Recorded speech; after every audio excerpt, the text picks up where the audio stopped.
সাম্প্রতিক সময়ে বিশেষ করে গত কয়েক বছর থেকেই এই বিষয়টি চরম আলোচনায় এসেছে। এই বছর সাংঘাতিক আকার ধারণ করছে। ঈদে মিলাদুন্নবী রবিউল আউয়াল উপলক্ষে মহানবী হযরত মুহাম্মদ সাল্লাল্লাহু আলাইহি ওয়াসাল্লামের জন্মদিন উপলক্ষে ঈদে মিলাদুন্নবী যে পালন করাটা, এই জশ্নে জুলুস নিয়ে আমরা দেখি ঢাকা, চট্টগ্রাম সহ অনেক বড় বড় অনুষ্ঠান হতো। বিভিন্ন পীর সাহেবদের নেতৃত্বে তাদের মুরিদরা জশ্নে জুলুস করতেন খুব জৌলসের সঙ্গে। এখন এই বছর দেখা যাচ্ছে যে ব্রাহ্মণবাড়িয়া সহ বিভিন্ন জায়গায় কওমি মাদ্রাসা, বিশেষ করে কওমিয়ানরা, তারা লাঠি সোটা রেডি করেছেন। এবার যদি হয় তাহলে কিন্তু ঠ্যাঙ্গানো হবে, মাইর দেওয়া হবে। তারা বলছেন এটা বেদাত। তো অনেকে আমাকে বলতেছেন যে হিজবুত তৌহিদের কনসেপ্টটা কি, এই ব্যাপারটা নিয়ে। প্রথম কথা হচ্ছে, দেখেন, এই যে মৌলিদ অনুষ্ঠান, জন্মদিন পালন অনুষ্ঠানটা, নবী করিম সাল্লাল্লাহু আলাইহি ওয়াসাল্লামের জন্মদিন, মৃত্যুদিন, এটা কিন্তু সাহাবীদের যুগেও ছিল না, তাবেইন ওনাদের যুগেও ছিল না। এটা কয়েক শতাব্দী পরের ঘটনা। আপনি যখন হিস্ট্রি দেখবেন, ফাতিমীয়দের একটা কাহিনী আছে, প্রায় 10ম থেকে 11শ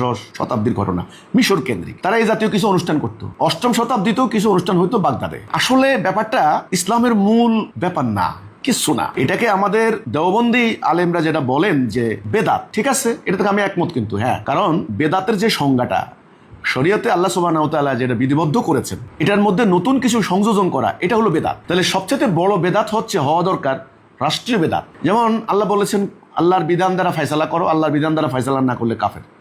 আমাদের আদালতে বিচার হয় ব্রিটিশের আইনে। এটা বড় বেদাত। এটা মুসলিম জীবনের, আমাদের দিনের কোনো অংশ না। সুদ ডিরেক্ট হারাম, সেই সুদী অর্থনীতি আমাদের চলে, এটা থেকে বড় বেদাত আর নাই। রাষ্ট্রের যে রাজনীতি চলে, এটা ব্রিটিশ আমলের দেখা রাজনীতি, খেলাফতের আদর্শের রাজনীতি নাই, এটা কাজেই বেদাত। এখন আপনি যদি এভাবে চিন্তা করেন এবং উম্মাকে বিভিন্ন ফেরকা ভাগ করা, এটা থেকে বড় বেদাত। আল্লাহ কোরআনে বলছেন ঐক্যবদ্ধ থাকো, তাহলে এটা বড় বেদাত। তা কাজে রাষ্ট্রীয় বেদাতগুলি আগে, দিনের বিনিময়ে নেওয়া, এর থেকে বড় বেদাত আর হতে পারে না। কোরআনে আল্লাহ বলছেন, যারা আল্লাহর আয়াত গোপন করে এবং বিনিময় তুচ্ছ মূল্য গ্রহণ করে, তাদের পেটে আগুন ঢুকায়। তার মানে আল্লাহর দিনের কাজ করে বিনিময় নেওয়া একদম নিষেধ।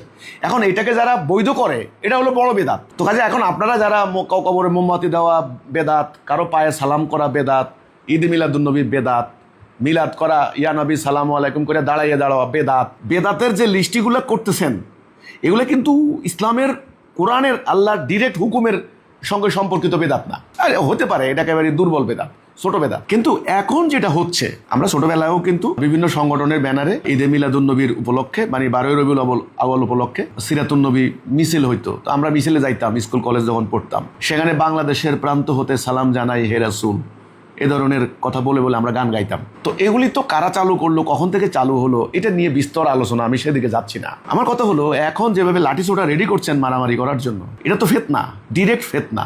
এই ফিতনায় তো উম্মাহ ধ্বংস হয়ে গেছে। এটা বেদাত, ওটা বেদাত, এটা শিরিক, ওটা কুফর, এটা মাসালাগত সমস্যা, মাসলাকগত বিরোধ, এগুলা করে তো শেষ। আমরা দুনিয়াবাসী দেখে, দূরের থেকে কি দেখে, মুসলমানরা একদল আরেক দলকে দেখতে পারে না, সহ্য ক্ষমতা নাই, এরা উগ্র, এরা সন্ত্রাসী, এরা নিজেদের মধ্যে বিভিন্ন বেদাত ফেরকা নিয়ে মারামারি, আকিদাগত নিয়ে মারামারি, এগুলো অনর্থক, অপ্রয়োজনীয়। ঈদে মিলাদুন্নবী বন্ধ করা, জশ্নে জুলুস বন্ধ করার জন্য লাঠি ছোটা নিয়ে, এটা তো ফিতনা হচ্ছে। ফিতনা হত্যা অপেক্ষা গুরুতর। ফিতনার বিরুদ্ধে যুদ্ধ করতে বলছেন আল্লাহ, তখন এটা কি হবে? এই জন্য আমাদের হিজবুত তৌহিদ আন্দোলনের মূল বক্তব্য, আমাদের কথা এই প্রসঙ্গে আমরা বলতে চাই, দেখেন, আপনি যদি রাসূলুল্লাহর জন্মদিন পালন করেন, ভালো, আমি না করি না এটা। ওনার জন্ম আমাদের জন্য 100 ভাগ্যের দুয়ার খুলে দিয়েছে মানব জাতি। বাড়াবাড়ি কোনো দিকে ভালো না। তাহলে রাসূলুল্লাহর সিরাত নিয়ে যদি আলোচনা করেন, সিরাতুন্নবী, রাসূলুল্লাহর জীবনী নিয়ে যদি আলোচনা করেন, সিরাত গ্রন্থ, ইবনে ইসহাক, ইবনে হিসাম, সিরাত গ্রন্থ, সেখানে আপনি কি পাবেন? এক জীবনে 160টা যুদ্ধ করেছেন, ইনি একটা বাহিনী তৈরি করেছেন, আহত হয়েছেন, রক্তাক্ত হয়েছেন, পেটে পাথর বেঁধেছে, এক বাটি দুধ সবাই মিলে ভাগ করে খেয়েছেন। এই যে শত্রু আঘাত জর্জরিত হয়েছেন, বাড়িঘর থেকে বিতাড়িত হয়েছেন, দেশান্তরিত হয়েছেন, ওনার সঙ্গীরা শহীদ হয়েছেন। তাহলে ওনার জীবনের এত বড় কাহিনী, এত বড় ঘটনা সবাই ভুলে গেলেন। সবচেয়ে বড়, ওনার সিরাত যদি আলোচনা করেন, উনি আপোষহীন লড়াই করেছেন। শিরিক, কুফর, দলালা, গয়রুল্লাহর সঙ্গে আপোষ করেননি, তগুদের সঙ্গে, আবু জাহেল, আবু লাহাবদের সঙ্গে কোনো আপোষ করেননি। তাওহীদের বেলায় তিনি ছিলেন আপোষহীন, অনমনীয়, অদম্য। তিনি বলেছেন, এক হাতে চন্দ্র, এক হাতে সূর্য এনে দিলেও মোহাম্মদ এই পথ ত্যাগ করবে না, হয় আল্লাহর বিজয় হবে, না হলে আমি শহীদ হয়ে যাব।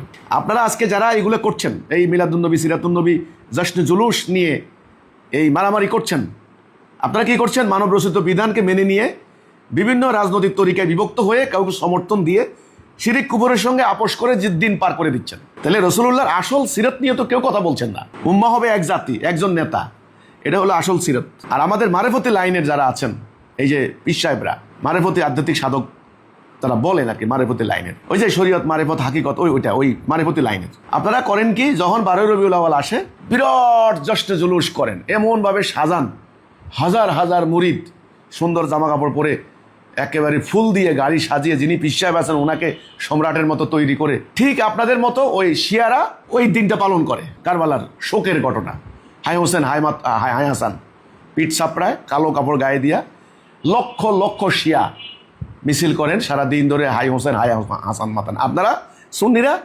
এই জশ্নে জুলুস করেন। কোনোটা কি উম্মার ভাগ্য পাল্টাতে পারছে?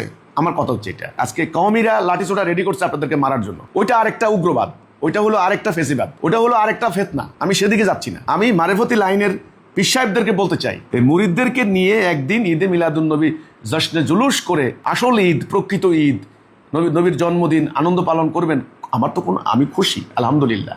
আমাদের নবীর জন্মদিন মানে হলো আমাদের জন্য আনন্দের দিন, এটা ঠিক আছে। কিন্তু আমার কথা হলো এই মুরিদদেরকে এই ধরনের কাজে লিপ্ত না রেখে আসেন আপনারা ঐক্যবদ্ধ করেন, সংগ্রামে উদ্দীপ্ত করেন। নবী কি করেছেন? 107টা যুদ্ধ করেছেন। সাহাবীরা কি করেছেন? শহীদ হয়েছেন দিন কায়েম করার জন্য। আনাকিমুদ্দিন দিন কায়েম করার যুদ্ধ করেছেন, দেশান্তরিত হয়েছেন, গাছে লতা পাতা খেয়েছেন। অধিকাংশের কবর হয়েছে বিদেশের মাটিতে, হাজার হাজার নারী বিধবা, হাজার লক্ষ লক্ষ শিশু এতিম। এটা বাস্তবতা। এই লড়াই, এই সংগ্রাম, এই শাহাদাতের বিনিময়ে দিন কায়েম হয়েছে। আজকে রাষ্ট্রে দিন কায়েম নাই, সমাজের সুদের অর্থনীতি, রাষ্ট্র চলে ব্রিটিশের আইনে, ধাপ্পাবাজের রাজনীতি, চাঁদাবাজের অত্যাচারে মানুষ ঘুমাইতে পারতেছে না। গ্যাস সংকট, বিদ্যুৎ সংকট, রাজনৈতিক সংকট, নানান সংকটে জাতি জর্জরিত। এই সংকট থেকে দূর করতে পারে আল্লাহর কোরআন এবং সুন্নাহর রাষ্ট্র ব্যবস্থা। ওইটা কায়েম না করে আপনারা মারেফতি লাইনের, সুফিবাদী লাইনের ভাইয়েরা আপনারা জশ্নে জুলুস করছেন। এটা নিয়ে ওই কওমিদের সঙ্গে খুনাখুনি মারামারি। আসুন এই সিরাতুন নবী মিলাদুন নবী বিতর্ক না করে, এগুলা বেদাত, এগুলা নিয়ে আলোচনা না করে আসুন আসল কাজটা করি। সবাই মিলে তাওহীদের উপর ঐক্যবদ্ধ হয়ে ঠিক রাসূল যে কাজটা করতে নির্দেশ দিয়েছেন সেটা করি। আমি চ্যালেঞ্জ দিয়ে বলছি, রাসূল কোথাও বলেন নাই যে তোমরা সবাই খুব সাজুগুজু করে আমার জন্মদিন পালন করবা, আমার মৃত্যুদিন পালন করবা। এই নির্দেশটা কোথাও আমার মনে হয় দেখাইতে পারবেন না। যদি আমার দেখাইতে পারেন তাহলে আমি কৃতজ্ঞ থাকবো, আমি সরি বলবো। কিন্তু রাসূল নির্দেশ দিয়ে গেছেন, সংগ্রাম করো, ঐক্যবদ্ধ হও, জান দাও, মাল দাও। কোরআনে আল্লাহ হাজার হাজার নির্দেশ দিয়েছেন। আসেন আল্লাহর কোরআনটাকে কায়েম করি, রাসূলুল্লাহ সুন্নাহটাকে বাস্তবায়ন করি। এই জশ্নে জুলুস নিয়ে, মিলাদুন নবী নিয়ে, সিরাতুন নবী নিয়ে এই ফাসাদ, এই ফিতনা যেন না হয়, আমাদের এই জাতি যেন মুক্তি পায়। আমি আশাবাদ ব্যক্ত করি। হিজবুত তৌহিদ আন্দোলন, আমরা নবী করিম সাল্লাল্লাহু আলাইহি সাল্লামের জন্মদিনকে আমরা সম্মান জানাই, শ্রদ্ধা জানাই। রাসূলুল্লাহর মহান জন্মদিনে আমরা আনন্দিত, আমরা খুশি। মানব জাতি মুক্তির দিশা পেয়েছে ওনাকে পেয়ে। কিন্তু আমরা বিশ্বাস করি যেদিন আমরা আল্লাহর দেওয়া দিন মানব জীবনে কায়েম করতে পারবো জানমাল দিয়ে, ঠিক রাসূল যে দায়িত্ব পালন করে গেছেন সেটা আমরা করতে পারবো, তাহলে হবে সঠিকভাবে উম্মতে মুহাম্মদের দায়িত্ব পালন করা। সবাইকে আল্লাহ সঠিক বুঝদান করুন। আল্লাহ হাফেজ। সালামু আলাইকুম ওয়া রাহমাতুল্লাহি ওয়া বারাকাতুহু।